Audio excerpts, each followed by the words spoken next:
Mr. Speaker, I've also had another leader from Sugoi who recently said that, now going into the next election, he has no competition because Baba has passed on. That one is also shameful and cannot be condoned. So Baba has passed when I was in London with my party leader. We had gone to meet a few Kenyans out there, and he quickly cut short his trip and came back. I remained because of the engagements that were there, but also had opportunity to mourn him and celebrate his life with Kenyans in London, in a place called Thatchtown. So I did what I could by bringing together the Kenyans there. But Mr. Speaker,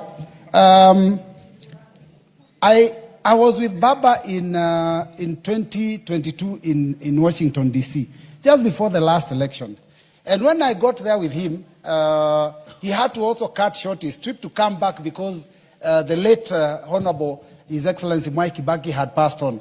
And so this was the second time I was out with a prominent leader in this country, and then somebody passed on. And I'm even scared now of traveling, Mr. Speaker, because, it really touched me, because I was wondering what happened. I traveled with Baba, Kibaki passed on. I traveled with Kalonzo, Baba passes on. So I've also been asking for prayer so that it doesn't affect me. Mr. Speaker, I want to say that many people have eulogized Baba and know him from maybe what they read in books. Because Baba, is battled, detention without trial. He's battled bullets. He's battled tear gas. But, Mr. Speaker, I am one of those that has actually been in the trenches with Baba. For the last time, since I was elected from 2013, I have been with Baba. We've supported him 2013, 2017, 2022. And, Mr. Speaker, I'm actually a living casualty. And I have a permanent injury. That I achieved or I got when I was in the trenches with Baba. So when I eulogize Baba, I'm eulogizing someone that I believed in, someone that I know had the interest of Kenyans at heart and fought so that Kenya can be a better place. Mr. Speaker, in the remembrance of Baba, the Wipe Up Patriotic Front that I represent in the House, and the community of elders from where I come from, which is Mount Kenya South, that is Lower Eastern, we will be actually going to pay our tributes to the family and the family of Baba on Thursday this week. And Mr. Speaker, this is because when we had the funeral, my party leader could not get enough time to eulogize a person that he has stood with for the longest time.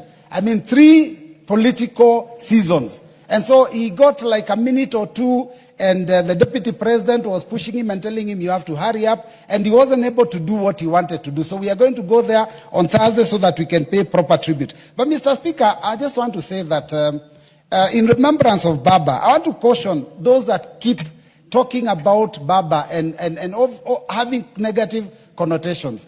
They are leaders, and I will start with the governor of Nyeri. Mr. Speaker, I was not happy when I heard the comments that the governor of Nyeri made, because the governor of Nyeri implied that it was a positive thing for Baba to have died. That is a shameful act, and that is something that we condemn in the strongest possible terms.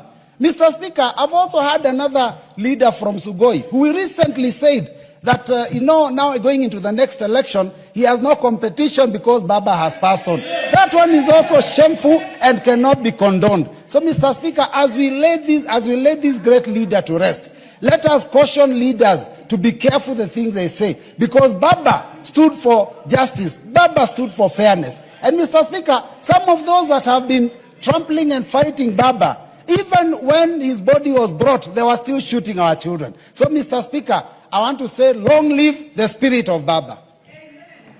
Tongoyo.